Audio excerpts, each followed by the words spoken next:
All right, so we are going to have Carrie and Courtney joining us again just shortly. Okay.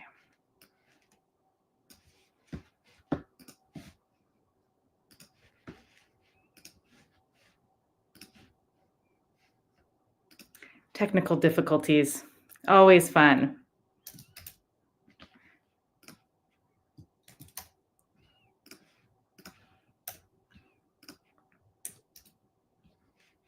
There we go. Just sent them the new link, and they should be joining us shortly. Okay.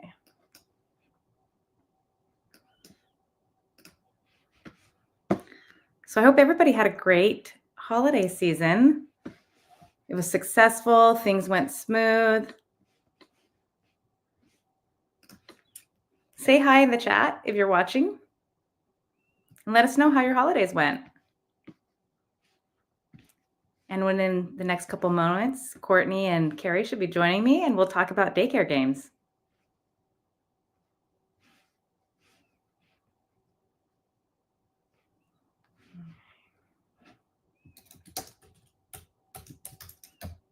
All right, here's Courtney.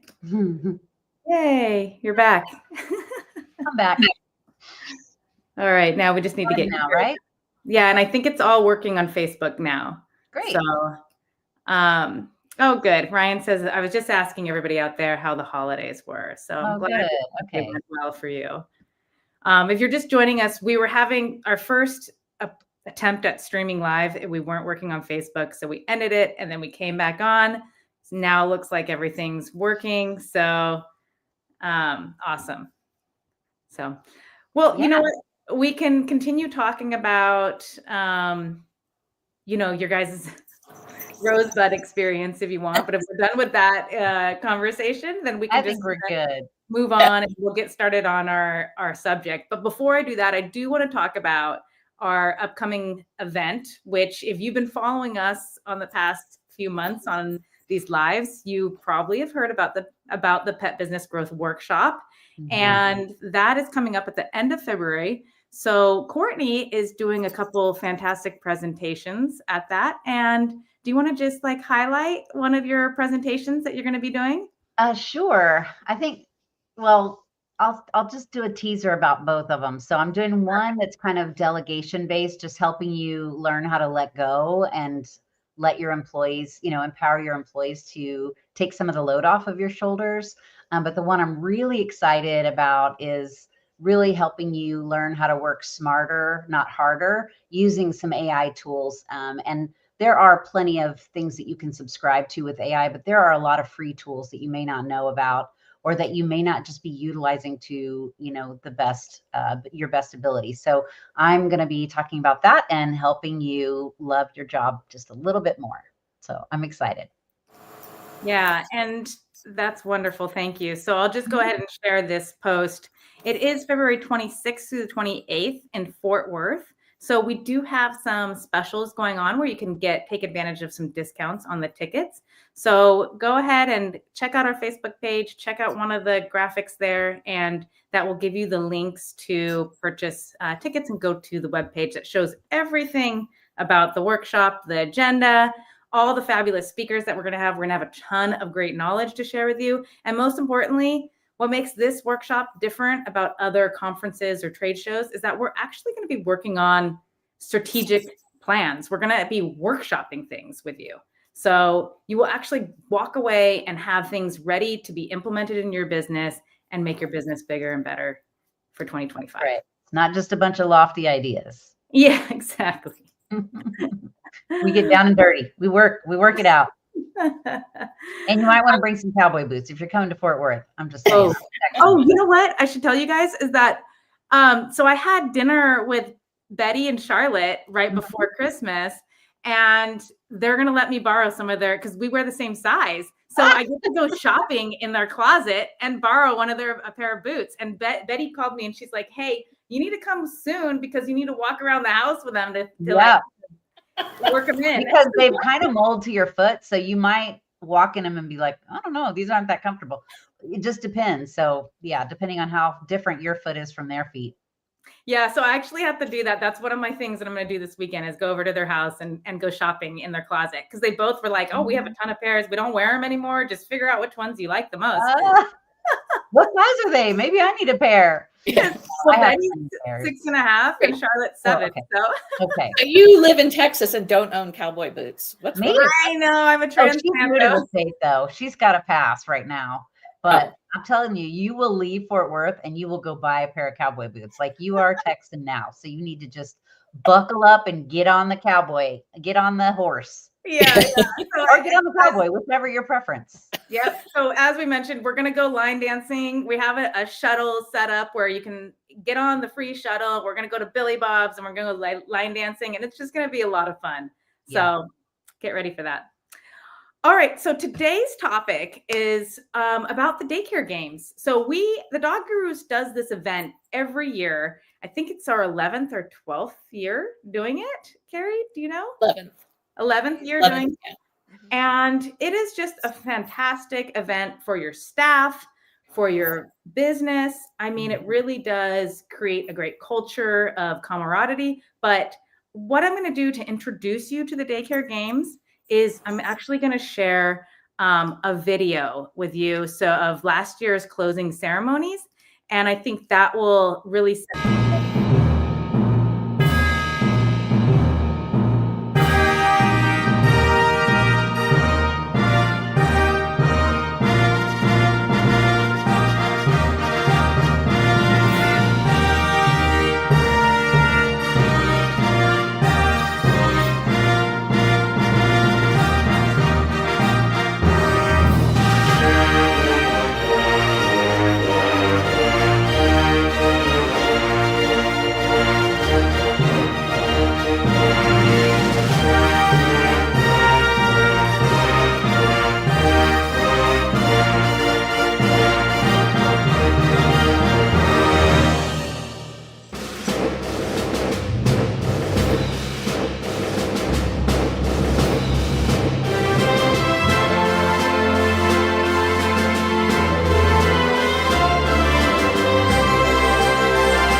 So cute. Yeah. So there it is. Amazing video. I wonder who did that. I know. I was just going to give you props, Carrie. Excellent. You got a new career in video editing. Yeah. So I'm also, before we dive in to kind of just talk a little bit about the structure, I'll put up the list of what the events are and the dates. And then Carrie, why don't you, because I know your staff participated every single year. And why don't you just talk about the changes you saw and the benefits you saw that your staff experienced by participating? Sure. Yeah, absolutely. So sorry, let me get this up. And if any of you guys who are on the call or on the Facebook Live have participated in the past, please chime in and let us know. Yeah, I know there are some facilities that have done it every single year because Dog Tired tend to compete against them. So it was always fun to see that they were back the next year and which of their employees were still there that were more advanced handlers. So that was exciting. But what'll happen first is that from now, registration is open through January 24th. When you register, you're going to sign up the facility, but then you have to list each one of your employees individually in order for them to participate. And on that form, you're going to select whether they are a novice, an intermediate, or an advanced handler. And that is solely based by time in the position. So If you are brand new, have not completed training, new to handling dogs in a group off leash setting, then you are a novice. If you've completed training, but you haven't been in the position for a full year, you're an intermediate handler. And if you have completed training and have been in the position a year or more, then you're an advanced handler. The difference in that is that for each of the individual events, there are criteria that you have to meet. And the more advanced you are, the more time you've had in your position, the more difficult it is to complete the challenge. So, for example, there is the gate boundary, which is one of the events. And that is where you are keeping the dogs from coming over a threshold. So whether that's a gate or a doorway, your job is to keep them on one side while you are on the other side. If you are a brand new novice handler, you can have the gate partially open, so it's just like, so you have that barrier that helps you keep the distance between you, the dog, and the threshold. When you're an advanced handler, that gate or doorway has to be wide open and they have to be 36 inches back. So if you can imagine like a doorway, the way it opens, that 36-inch area, they have to be back that way. And then you have to be on the other side of it. And then the time that they wait, maybe 1 or 2 seconds for a novice and maybe 4 or 5 seconds for an advanced handler. So that's how they challenge each of the employees based on what they are ranked as is novice, intermediate, or advanced in the different events. So once you are registered, the first week is kind of the practice week. So you get to do each of the individual events, but you're doing them just to get kind of a base mark or a benchmark score. So you can do all 3 of them as many times as you want during that week and then pick the highest score that you get. And that's what gets submitted for you as your benchmark. The reason those benchmarks are important is the week of an actual event. So the first week is the recall. Let's say you're sick or you have a difficult group of dogs or you bomb, you just can't get something as good as what your benchmark is. Yeah. You can use your benchmark as your score if it was higher. So that's always your safety net that you can use during the week of the actual event. So it's really, really fun to do. What I always saw was that my staff that had been with me for a long time, watching them work with new, either novice or intermediate employees was really fun because they were giving them little tips and tricks. The other thing was that we had such a long-standing clientele of dogs that it was like they knew, oh, it's February. Okay, we're doing this again. And so it's like groups sitting there all like, are you a novice? Do we have to sit here for 5 seconds or 3 seconds? It was adorable to watch them. So that was always helpful. And sometimes if we had somebody that was struggling because they were so new, we would let them go to a different group of dogs for a certain day and say, hey, this particular group is doing really well. See if you can go and get, whatever percentage of dogs that need to sit for your level, that you can get them and get 100% on it. So that was always fun too, to see the staff kind of helping one another. So yeah, it's something that you can use these tools to have better dog handlers all year round. We always made a big deal of it and we ordered shirts that, t-shirts. It was like, it's the, 2020 Daycare Games or whatever.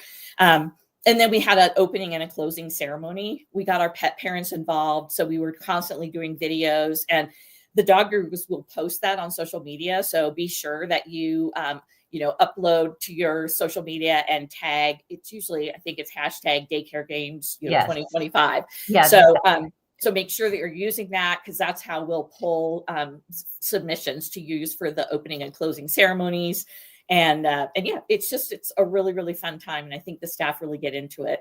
We found all kinds of ways, like Oriental Trading Company and Amazon to find little medals so that at the end, when they get a virtual medal from us that's gold, silver, or bronze, but we found ways that we could make them really inexpensively off of Amazon. So during our closing ceremony, if a staff member got a gold in each one of the events, they got a special medal. And it's just kind of fun to do some silly stuff, but it was definitely a team building experience. And it goes over the course of 5 weeks, with the kind of from registration to the closing ceremony. So it's a really good time to just keep everybody focused. And it's a slow time too. This is right after the big holiday push. So it's kind of fun for them to have something to look forward to and also keep them engaged in the job when things may be a little bit slower. So. Yeah, and I want to dig in a little bit deeper about, the 3 activities that the games is based on and why it's so important for your staff to be practicing and learning these skills, especially when they're the ones managing off-leash play. But, let's talk a little bit about recall and the importance of that. Courtney, do you want to chime in on that? Well, recall can just be so important. If anybody is in a situation where you're trying to avoid something, you can call a bunch of dogs to you to kind of de-escalate a situation. There's a lot of ways that you can use recall to your advantage if you're working in a group setting with a bunch of dogs. So that would be my biggest reason. No, Yeah. absolutely. It's a very easy way to redirect dogs at a low level. So it's a great way to just stop anything from escalating. The way that this particular event works is that you can call the dog. They have to be at least 6 feet away from you, and you can call them and use their name once, like me, come.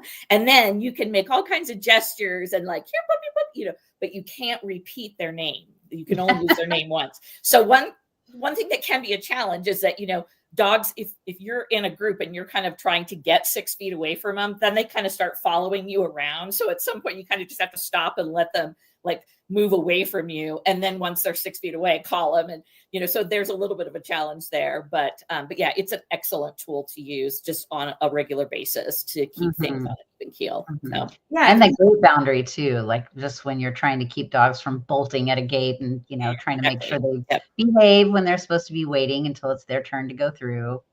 Yeah, I was going to say that, recall was like one of the things that we were, asking our pet parents to have with their dogs as a prerequisite to go into doggy daycare, because if they don't know their name and we can't recall them, then that poses as a possible liability situation, so that's like one of the things that we're like, okay, the dog needs to know the name. And so often you would think that that's an obvious thing, but there's a lot of dogs that come in and puppies that don't really know their names. It's funny.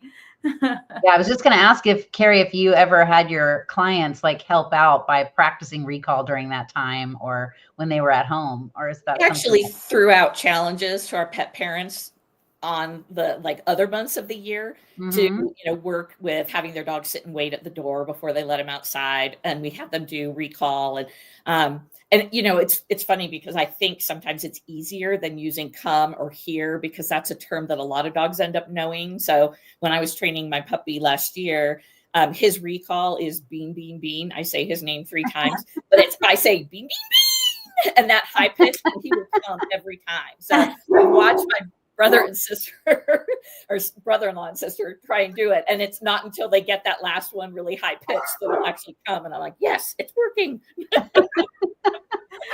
Oh boy.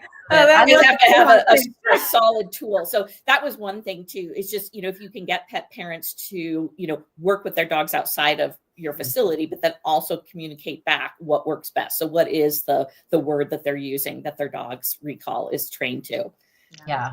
I love all the benefits to the staff is learning so much that they can use throughout the year. They're also getting it's pumping up their own morale because they're learning things that they didn't know before, or they're getting some skill sets that they didn't have. And so they feel better about what they're doing and they're loving their job a little bit more. And then the dogs are going home better behaved with newfound tricks. And then the beauty of the marketing aspect where, we've got a press release ready made for you, and you can, you can post all the photos on social media so people know what you're doing with the dogs. And it's great all around for the business, for the pets, for the owners, for the staff. I love it. Absolutely. And really these 3 activities that we're reinforcing in Daycare Games, that is activities that your staff should be practicing and doing every day in group. I mean, we all, as business owners, the thing that we really does not put a smile on our face is when we see the staff out in group play and they're staring at their phone, or they're just sitting in the corner, leaning against the wall, or you know what I mean? That's not what we want. We want to see them engaging with the dogs. And you know what the solution to that is? Having them practice these 3 activities. And that will make a world of difference. And I think it'll be a lot of fun for your staff too. So look, recall, group sits, and gate boundary, it's such valuable skills for your staff to learn. And you know what? If they participate in the daycare games, they can show off a little too, and you can pat them on the back. And like Carrie, swag. She got prizes for the staff. We can shout you across social media. I mean, it's fun. You gotta join and take part this year. Yeah, I love it. The swag link gives you access to like hoodies and things that are, with the Dog Gurus logo on them. So your staff can get rewarded just for being a part of it or for winning something. I mean, just for participating, they could get something if if you really want to encourage the behavior. Absolutely. Well, anything else that we want to mention about Daycare Games before we wrap it up? I was just going to, I don't know if I can share. Let me see if I can share this really quick. We used to do a series of very silly videos, but just to make it a little bit more fun, I'll share this one. See, can you guys see that screen? Mm-hmm. Okay, let's see if it'll play. Oops.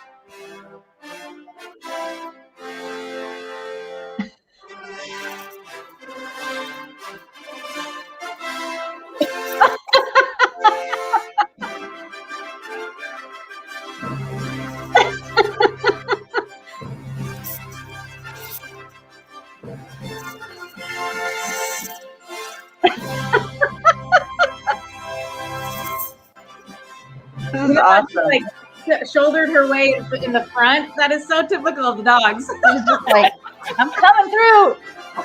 Carrie, I think you missed your calling. Was like eager to get through the door. It's so funny.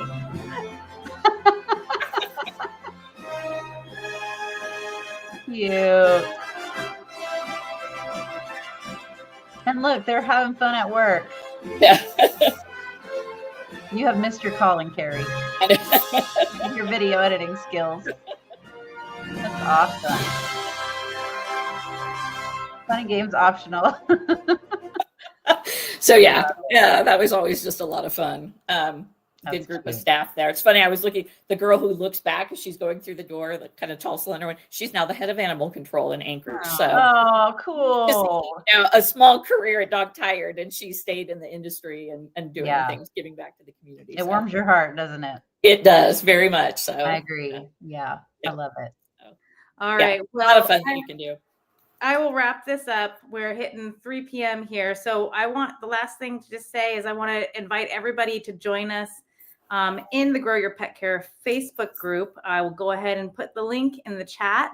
It's a wonderful place to just be a part of a community, get support, and get advice out there. And we just have 2 rules, and that is please be positive, be kind, be nice.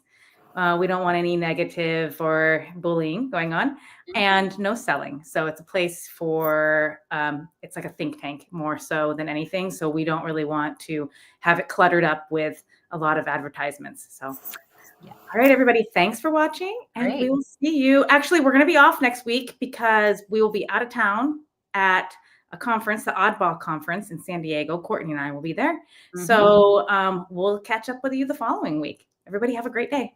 Yeah. Y'all take care. Bye. Bye.